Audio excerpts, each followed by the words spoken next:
When you're starting a podcast, it's safe to say that you're planning on doing more than just one episode.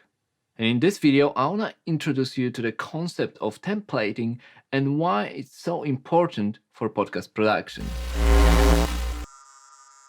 Hi, it's Mike from Casefile and Casefile Presents. On this channel, I'm releasing videos on podcasting and audio production, so if you enjoy the content, hit subscribe and notification buttons. I mentioned it before on some of the videos, but before starting my podcasting career, I worked as a sound editor at a movie studio.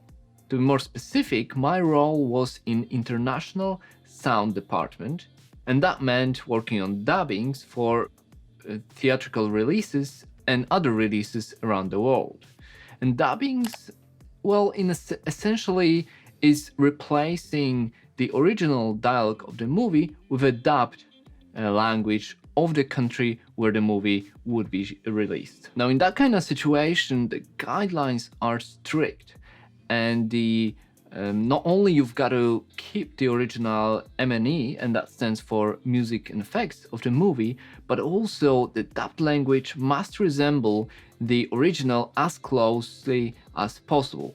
So for example, you've got the actor, the character behind the door speaking from behind the door, you've got to mix the dubbed language so it sounds muffled, like the person is also behind the door. This, understandably, led the whole department to working on various templates. And the idea of templating, the concept of templating, was drilled into me every single day. Working with studios around the world on deliverables meant that the guidelines, the specifications were strict, and the rules had to be easy to follow and easy to copy. We had templates for editing, for QC, that stands for quality control, for deliverables, and for mixing.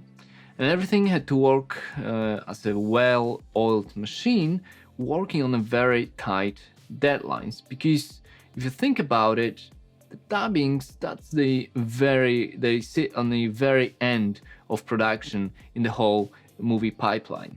After I left my job at the studio, the concept of templating stayed with me, and it was my biggest takeaway that I then transferred to my work on podcasts, because podcasting is the perfect medium for templating. If you produce something as frequent as podcasts, you need consistency, and you need templates for content, for recording, and for, of course, post-production. For the content, you want to improve, you want to listen to feedback, but also you want to automate some of it. So even if you think about my videos, these YouTube videos, I start with the same intro, call to action, and I finish with a similar call to action, so I don't need to come up with something new each time. Same goes for podcasting.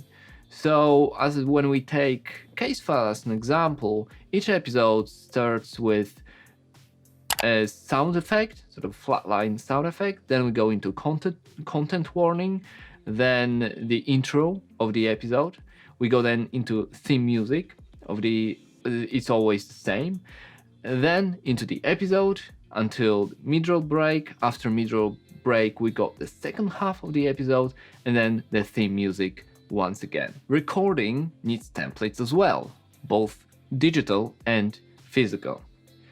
Digital means your session, so your track layouts, your inputs, your gain levels, all of it needs to be set up so you don't need to think about it each time before you start recording.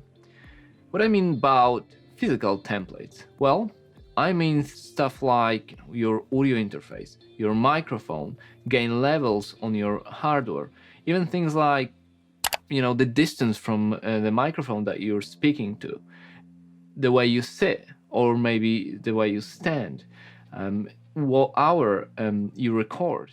All these little things matter. And when you automate, when you sort of template them beforehand, that means you don't need to think about it each time before you commence recording your podcast. And then of course we got post-production. That's where templating shines.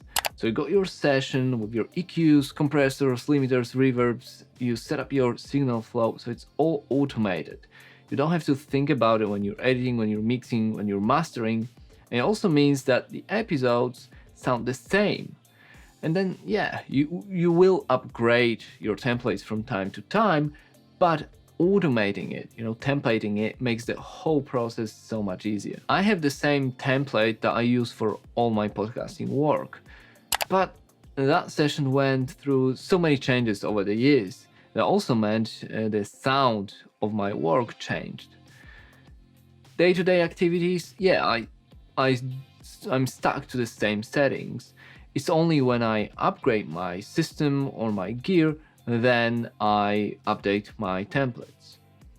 Having the template also means that if you intend to bring someone else on board, an assistant, someone that helps you with your podcast production, then the quality is upheld, because it's so much easier to explain the process if you've got that automated systems in place. Now, if I was to talk about disadvantages of templating, then I guess you can say that templating can stifle creativity too much, especially when you're busy, in the heat of the moment, doing all these tasks.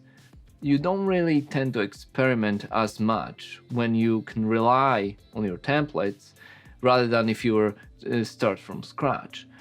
And there were situations in the past when I was working on different projects from Casefile. So, for example, some Casefile Presents podcasts, and I was so entrenched into my workflow that it was very difficult for me to see a different approach. So what I do now when I start a new project is I use the same template I've got for Casefile, but I strip it back to just a simple EQ, compressor and limiter, and that's it. The signal flow, the track layout stays the same, but I build on top of it for the project that I'm working on. Also, if you design your template with an internal error, that means that all the past episodes until you discover that error they have it. And going back, and if you want to correct it, it's a bit of a pain.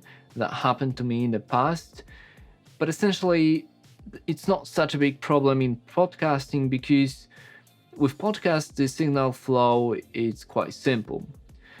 On the other hand, when I was working at the movie studio, the sessions were so complex, the internal error of the template could affect the whole project, and that tend to happen from time to time. The way to combat these issues is to view your templates as a foundation of your work, not the final build.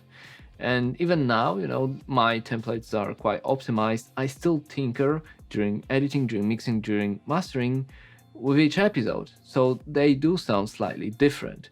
But it's tinkering, it's not building from scratch. And the other thing, of course, is that your templates will need updating, and that will keep them fresh and keep you on your toes. So, every tool, every new plugin, or if I see something that I know will help me to make it better, I usually test it and then implement it into my templates.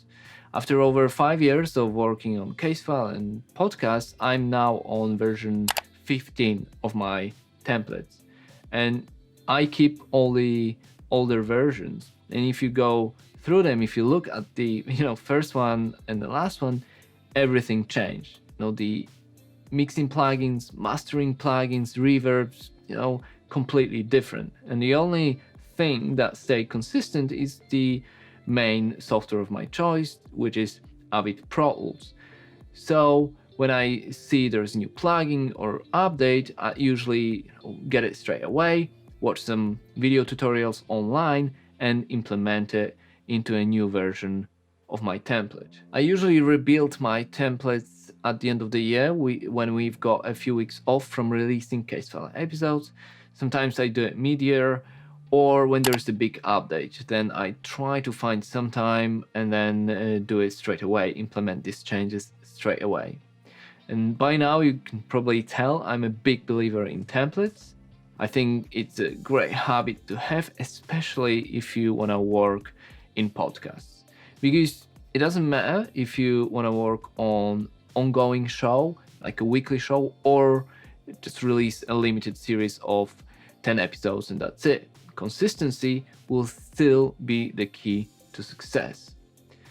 In the future videos, I want to do a deep dive into my podcasting template, and we'll look at the track layouts, my plugins, and how I have it all set up.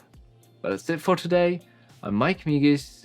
If you enjoy this content, if you want to learn more about podcasting, you can check the rest of my channel or my website, mikemigas.com. For now, you can share, you can like or subscribe, and I'll see you later.